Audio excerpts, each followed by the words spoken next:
오늘 저는 죽음 앞에 선 믿음의 태도, 우리는 수도 없이 죽음 앞에 섭니다. 저는 거의 매주 빠짐없이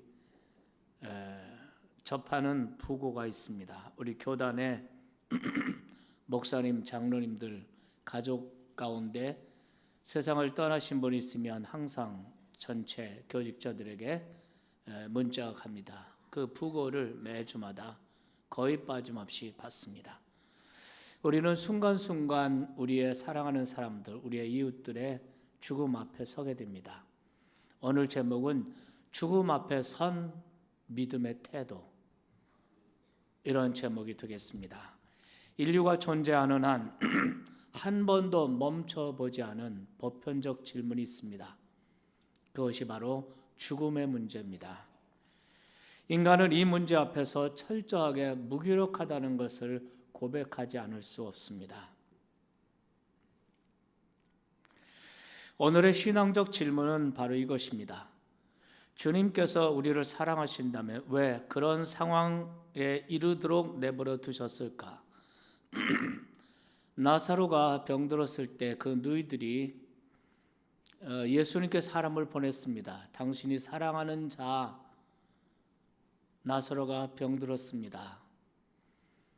그런데 그때 예수님께서 5절에 말씀하시기를 그가 병든 것은 죽을 병이 아니라 하나님의 영광을 위한 것이다. 이러면서 예수님께서는 곧바로 내려가지 않고 이틀을 더 유하시다가 그리고 유대로 가시고 유대로 올라가시다가 베다니에 들리신 것입니다. 그때는 이미 나사로가 죽어서 나흘 되었고 그의 무덤에 이미 장사 지낸 이런 상태였습니다. 그래서 많은 사람들이 이 나사로의 죽음 앞에서 많은 생각들을 합니다. 마르다와 마리아, 그들은 주님에게 원망 섞인 모습으로 말합니다. 주께서 여기 계셨더라면 내 오라비가 죽지 않았을 것인데 주님이 너무 늦게 오셨습니다. 주님이 여기에 계시지 않았습니다. 그 죽음 앞에 나사로의 오라버니의 그 병든 그때 주님이 여기 계셨더라면 제 오라버니가 죽지 않았을 것입니다. 이렇게 얘기를 하죠. 그리고 그 베다니의 사람들은 뭐라고 말하냐면 36절 37절에 보면 이에 유대인들이 말하되 보라 그를 얼마나 사랑하셨는가 하며 그중 어떤 이는 말하되 맹인의 눈을 뜨게 한 이 사람이 그 사람은 죽지 않게 할 수 없더냐 이렇게 말합니다. 9장에서 예수님께서 길가에 앉아있는 나면서부터 소경된 사람을 고치신 사건을 가지고 얘기하는 것입니다. 그 맹인을 고치신 그 사람이 그분이 왜 이 사랑하는 자 나사로를 죽는 데까지 이런 상황에까지 오게 했느냐 이런 얘기가 되겠습니다. 죽음 앞에 선 이 여러 유형의 사람들이 각자 자기의 그 죽음에 대한 태도를 얘기하고 있는 것을 볼 수가 있습니다. 지난 주간 우리 이진식 집사님께서 세상을 떠나셨습니다. 그 죽음은 아무도 예상하지 못한 죽음이었습니다. 그분의 웃고 있는 그 영정 사진을 보면서 정말 기막히다는 생각이 들었습니다. 집사님은 월요일 날을 쉬시는 날인데 이 쉬시는 날에는 수영도 하고 사이클도 하시면서 여가를 즐기셨습니다. 때때로 또 클래식 기타를 치시기도 하고 이렇게 나름대로 건강 관리도 또 여러 가지 관리도 나름대로 잘 하셨습니다. 그런데 지난 1월 15일 월요일 날 오후에 그날도 수영장에 나가셨는데 수영을 하시다가 평소와는 달리 너무나도 힘이 들어서 한 5-60m 나가다가 물에서 나오셨습니다. 몸의 상태가 심상치 않다는 것을 느끼셨는지 휴대폰을 꺼내서 119로 누르시려고 하다가 그걸 누르지 못하고 쓰러지셨습니다. 마침 옆에 앉아있는 사람이 119에 연락하셔서 그래서 곧바로 병원으로 옮겨서 시술을 받으셨습니다. 갑자기 혈관이 수축이 일어나서 생긴 심근경색이라는 것입니다. 한순간 심정지까지 됐었습니다. 그러나 기적적으로 회생하시고 또 3일 만에 또 얘기도 하시고 회복도 하시고 또 한 번 위기를 만났지만 또 다시 회복하시고 그런데 결국 15일 만에 세상을 떠나셨습니다. 우리 부목사님들이 우리 이 집사님 방에 올라가 보니까 텔레비전 그대로 켜 있고 그리고 난방 그대로 돼 있고 이런 모습으로 보아서 아마 수영을 하시고 곧바로 집에 돌아오실 생각이셨던 것 같습니다. 그런데 그것이 마지막 외출이 되었습니다. 본인 자신도 전혀 예측하지 못한 죽음이었다는 것입니다. 우리 이 집사님의 죽음은 우리 모두에게 충격이고 그리고 커다란 아픔이었습니다. 가족에게는 말로 다 할 수 없습니다. 이 아픔은 상실의 고통일 뿐만 아니라 무력감에 대한 분노이기도 합니다. 누구도 죽음 앞에 무력할 수밖에 없다는 것이죠. 지금 현재 지구촌에 70억이 살고 있습니다. 매년마다 사망자가 1억 명의 사망자가 있습니다. 하루에 25만 명이 죽고 1시간에 약 1만 명이 죽고 있습니다. 우리는 거의 매주 빠지지 않고 빠짐없이 접하는 부고가 있습니다. 우리는 반드시 죽습니다. 여러분도 나도 예외가 아닙니다. 세상에 많은 일들이 불확실하여도 죽음만은 확실합니다. 그러므로 이제 분명한 것은 죽음을 다루는 방식과 죽음 앞에 선 우리의 태도가 중요하다는 것입니다. 믿음의 사람 다윗은 늘 죽음을 생각했습니다. 사무엘상 20장 3절에 보면 나와 사망 사이는 나와 죽음 사이는 한 걸음뿐이니라 이렇게 늘 죽음을 느끼면서 살았습니다. 전도서 기자는 미련한 사람의 생각은 연락하는 집, 파티하고 잔치하는 곳에 가 있지만 지혜로운 자의 생각은 초상집에 가 있다 이렇게 말씀했습니다. 인간만이 오로지 죽음을 생각할 수 있는 유일한 생명체입니다. 한때 한간에 커다란 화제가 되었던 죽음 중에 하나가 이어령 박사의 딸 이민아 교수의 죽음이었습니다. 하와이에 사는 이민아 교수의 암의 그 기적적인 치유를 통해서 무신론자인 이어령 박사가 그리스도인이 되었습니다. 그래서 그러나 정작 신앙을 가지게 된 이 아버지는 사랑하는 딸 이민아 교수의 죽음을 경험할 수밖에 없었습니다. 이어령 박사가 세상을 떠난 딸에 대한 솔직한 그 마음의 토로가 그 당시 크리스천 투데이에 실린 적이 있습니다. 이런 얘기입니다. 죽음은 현실의 부재입니다. 사랑하는 딸이 더는 세상에 존재하지 않는다는 것은 잃어버린 존재에 대한 두려움이고 아픔입니다.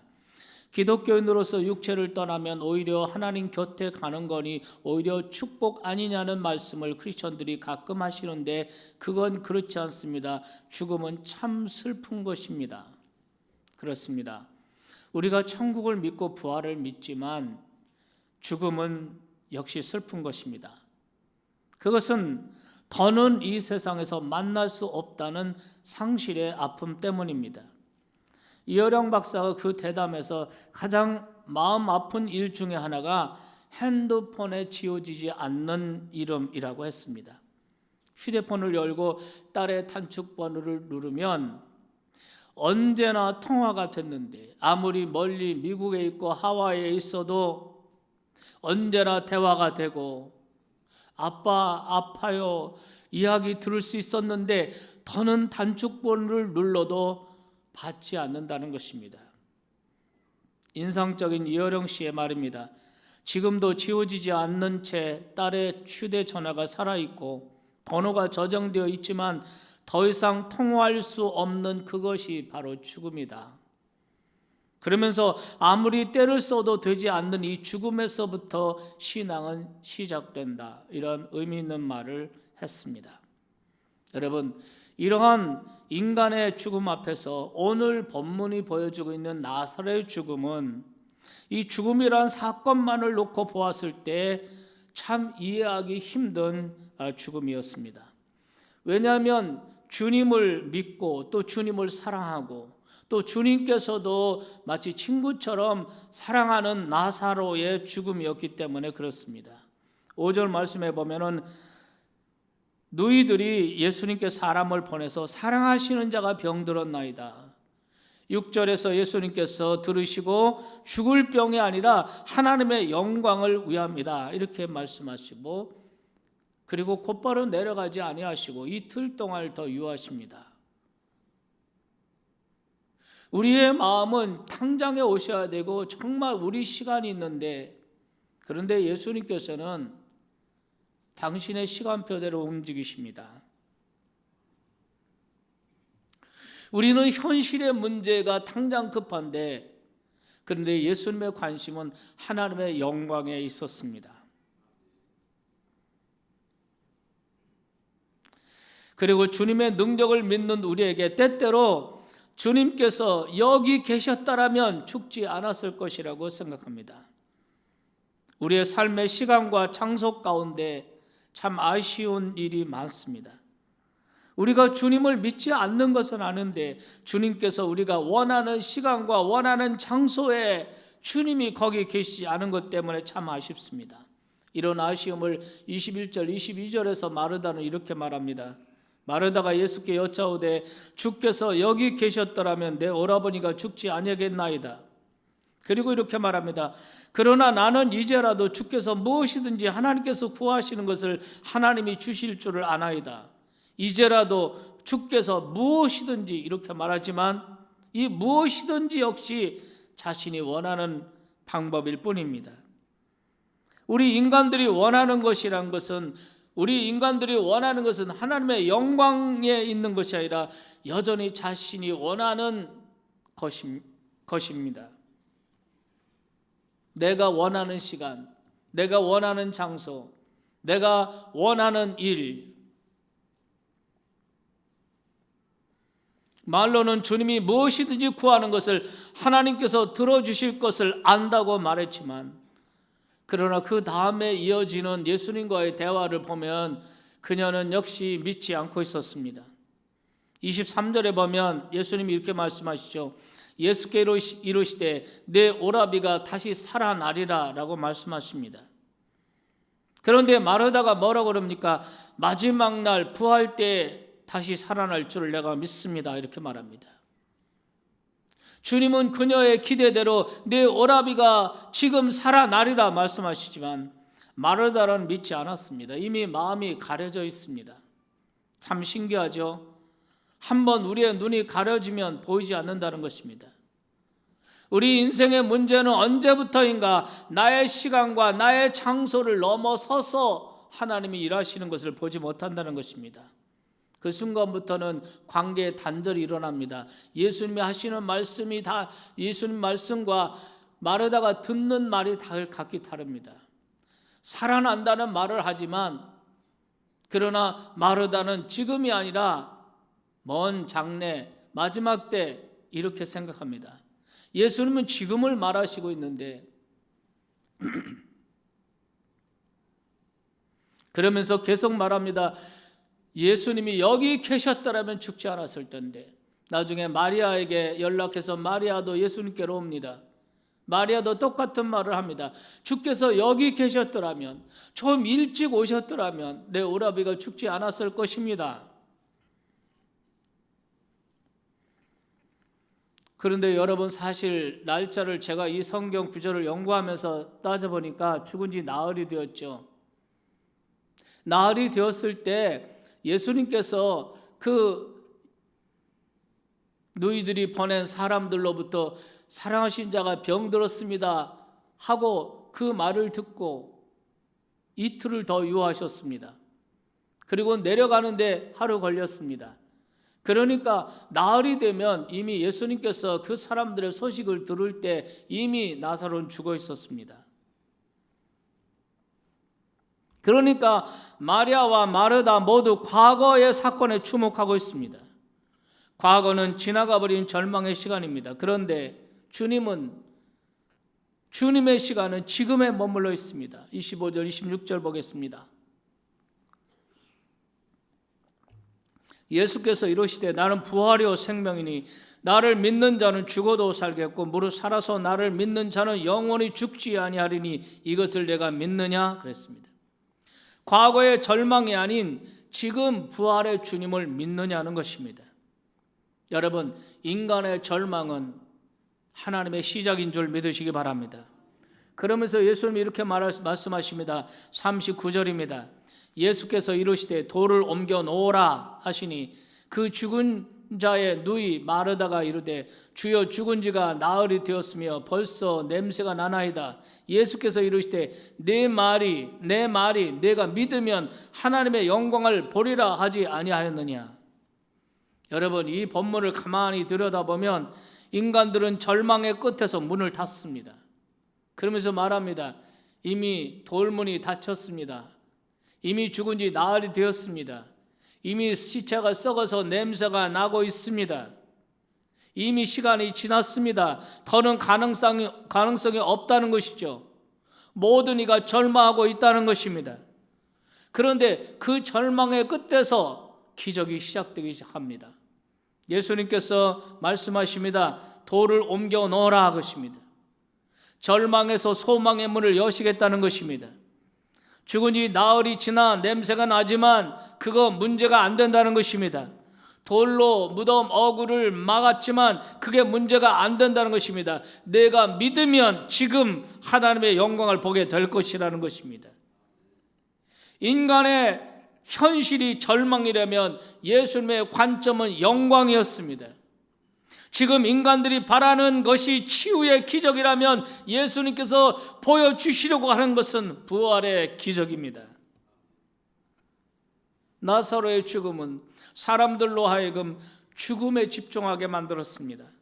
이미 죽은 지 나흘이 지났습니다. 그래서 돌로 막았습니다. 냄새가 납니다. 통곡이 납니다. 나사로의 죽음은 사람들로 하여금 죽음에 집중하게 하였습니다. 그런데 예수님께서는 계속해서 생명의 언어를 쏟아내고 계십니다. 23절에 보면 내 오라비가 살아나리라 말씀하십니다. 25절에 보면 나는 부활이요 생명이다 이렇게 말씀하십니다. 그리고 내 오라비가 살겠고 26절에 살아서 죽지 아니하리니, 여기에 말씀 보면 부정의 언어와 긍정의 언어가 아주 극명하게 대조를 이루고 있는 것을 볼 수가 있습니다. 죽음 앞에 선 인간의 부정적이고 불신앙적인 말, 그런 태도, 죽음 앞에 선 우리의 태도가 믿음의 태도냐 생명의 태도냐 아니면 부정적이고 불신앙의 태도냐 하는 것입니다. 죽음 앞에서 부정의 말, 불신앙의 말을 하는 사람은 하나님의 영광을 볼 수가 없습니다. 그러나 죽음 앞에서 하나님의 영광을 보는 두 가지 방식이 있습니다. 하나는 죽음과 친해지는 것입니다. 다른 하나는 죽음을 이기는 것입니다. 죽음과 친해진다는 것은 죽음을 통해 하나님과의 친밀한 교제를 기대한다는 것이고, 죽음을 이긴다는 것은 죽음의 사망의 권세를 깨뜨리신 주님과 함께 최후의 승리를 확신하는 것입니다. 저는 오래전 조용규 목사님과 옥하는 목사님 사이의 오간 대화를 보면서 많은 것을 생각했습니다. 옥하는 목사님은 폐암으로 세상을 떠나면서 하나님께 낫기를 구하지 않았습니다. 조용규 목사님은 그것을 참 안타깝게 생각했죠. 저 목사님은 본인의 믿음대로 자신의 파킨슨병으로 고생할 때 기도하면서 나음을 얻었습니다. 옥하는 목사님은 폐암이지만 그 폐암을 낫게 해달라고 기도하지 않는 그 모습을 보고 안타까워하셨습니다. 하지만 옥 목사님은 죽음의 그 순간까지 영광스러운 시간을 가졌습니다. 그분의 죽음이 실패라고 말하지 않는 이유는 죽음에 패배한 것이 아니라 죽음을 이긴 믿음의 영웅인 것을 우리가 알기 때문입니다. 죽음 앞에서 하나님의 영광을 이야기할 수 있다는 것은 이미 죽음을 이긴 자의 이야기 아닙니까? 많은 사람들이 나사로의 죽음에 집중하고 있었지만, 그러나 예수님은 그 소식을 들으시고 이렇게 말합니다. 죽을 병이 아니라 그는 하나님의 영광을 위함이라.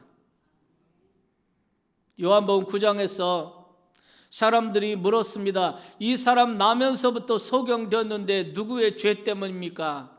이렇게 물을 때 많은 사람들이 태어나면서부터 불구가 되고 장애인이 된 것은 그 조상의 죄 때문이라는 생각 속에 그 죄의 문제에 놓여 있을 때, 예수님은 이 사람의 죄도 아니고 조상의 죄도 아니라 하나님이 하시는 일을 나타내기 위함이라. 사람들은 전부 다 죽음에 관심 가지고 있는데 예수님의 관점은 하나님의 영광이었습니다.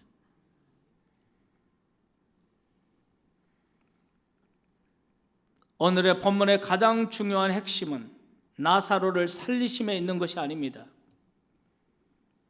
예수님이 살리신 나사로 또 죽습니다. 이 세상에 존재하는 모든 유한한 인간들은 죽음을 맞이하게 될 것입니다. 그런데 이 나사로를 살리신 기적을 통해서 죽음을 이긴다는 것이 무엇인지를 예수님께서 보여주시겠다는 것입니다. 아들을 믿는 것이 무엇인지를 사람들이 알게 하시겠다는 것입니다. 그리고 더 나아가 지금 누군가의 죽음 앞에서 절망하고 슬퍼하는 사람들에게 그 절망에서 나으라고 명령하시겠다는 것입니다. 나사로를 살리시는 그 사건이 중요한 것이 아니라 그 사건을 통해서 하나님의 아들을 믿는다는 것이 무슨 의미이며 죽음을 이긴다는 것이 무슨 의미인지, 그리고 현재 죽음 가운데서 누군가의 죽음 가운데 절망하고 있는 사람들을 향해서 그 절망에서 나오도록 소망을 주신다는 것입니다. 오늘 본문의 하이라이트는 43절 44절입니다. 이 말씀을 하시고 큰 소리로 나사로야 나오라 부르시니, 그 다음 절에 보면 죽은 자가 수족을 배로 동인 채로 나오는데 그 얼굴은 수건에 쌓였더라 이렇게 했습니다. 예수님께서 무덤에 가셔서 모든 사람이 다 들을 수 있도록 큰 소리로 죽음을 향하여 명령하신 것입니다. 나사로야 나오라. 이 큰 소리, 여기 아주 중요한 의미가 있다고 생각합니다. 이것은 신적 권위를 가지고 하시는 말씀이에요. 죽어서 무덤에 누워있는 그 나사로를 향하여서 우리 주님은 오늘 하나님의 아들로서 창조주의 권위로서 나사로야 나오라고 명령하신 것입니다. 그러자 나사로가 살아서 무덤에서 걸어 나오기 시작했습니다. 주님의 단 한마디의 말씀으로 사망의 문은 단숨에 무너지고 만 것입니다. 이 사건으로서 사망의 큰 권세 앞에 절망하는 수많은 인류에게 이제는 부활이요 생명이신 주님을 새로운 믿음으로 바라보기 시작한 줄 믿습니다. 또한 예수님 말씀하십니다. 풀어놓아 다니게 하여라. 수건이 쌓여있고 배로 다 쌓여있는 그를 풀어놓아 다니게 하라. 죽음으로부터의 자유를 주신 것입니다. 이것은 단순히 육체적인 죽음에서 살아난 것에 머무는 것이 아니라 매일의 일상에서 부활이요 생명 되신 예수 그리스도를 통하여 일어나는 영광스러운 삶에 대한 선포인 줄로 믿습니다. 그래서 예수님께서 이렇게 묻고 계신 것입니다. 너 아느냐가 아니라 믿느냐는 것입니다. 예수께서 이르시되 나는 부활이요 생명이니 나를 믿는 자는 죽어도 살겠고 살아서 나를 믿는 자는 영원히 죽지 아니하리니 이것을 내가 믿느냐? 여러분, 독일의 신비주의자 야코브 베베가 이런 말을 했습니다. 죽기 전에 미리 죽지 않는 자는 죽을 때 망한다. 무슨 말입니까? 죽음을 준비했느냐는 것입니다. 죽음을 준비한다는 것이 무엇입니까? 죽음을 준비한다는 말은 죽음과 친해진다는 말입니다. 죽음으로 인해 우울해진다는 것이 아니라 죽음 앞에서도 우리가 사랑받는 존재인과 우리를 향한 예비하심을 확신하는 것입니다. 그것이 죽음과 친해지는 것입니다. 헨리 나우엔이 쓴 두려움에서 사랑으로는 책이 있습니다. 이 책의 한 챕터에 보면 죽음을 부정하는 것에서 죽음과 친구가 되는 것으로 이런 챕터가 있습니다. 여기에서 나우에는 비유로 한 이야기를 소개합니다. 어머니의 모태 안에 남녀 쌍둥이가 어머니의 모태 안에서 서로 대화를 나누고 있습니다. 여자아이가 남자아이에게 나는 출생 후에 삶이 있다고 믿어. 그러자 남자아이가 극렬히 반대합니다. 아니, 이게 전부야. 여기가 아늑하고 좋아. 우리 밥줄인 탯줄에 매달려 있기만 하면 되잖아. 여자아이도 물러서지 않습니다. 이 어두운 곳 이상에 뭔가가 있어야만 해. 뭔가 다른 것, 움직일 수 있는 자유가 있는 밝은 곳이 있어야 해. 하지만 여자아이는 남자아이를 설득시킬 수가 없습니다. 얼마간의 침묵이 흐른 후 여자아이가 머뭇거리며 이런 말을 합니다. 할 말이 더 있어. 넌 이것도 믿지 않겠지만 난 엄마가 있다고 생각해. 남자아이는 불같이 화를 내며 소리쳤습니다. 엄마라니, 그게 무슨 소리야.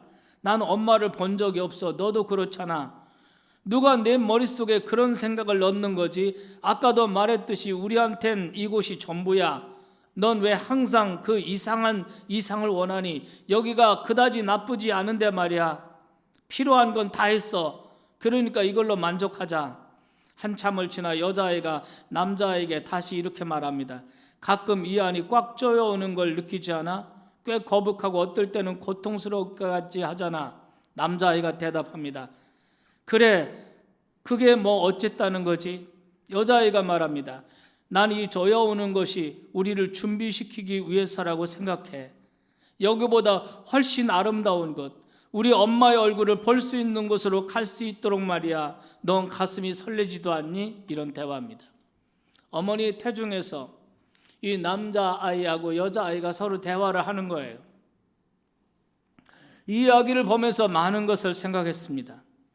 마치 어머니의 태 속에서 나오면 모든 것이 끝나는 것으로 두려움으로 여긴다면 아마 이 세상의 삶이 참 두려울 것이고 죽음이 두려울 것입니다.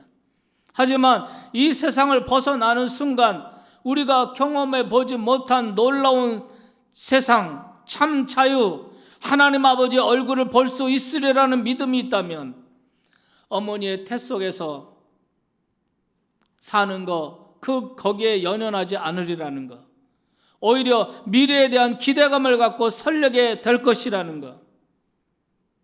여러분, 준비되지 않은 죽음은 절망이지만 준비된 죽음은 영광과 소망인 줄로 믿습니다. 1892년에 밀러라는 선교사 부부가 한국에 왔습니다.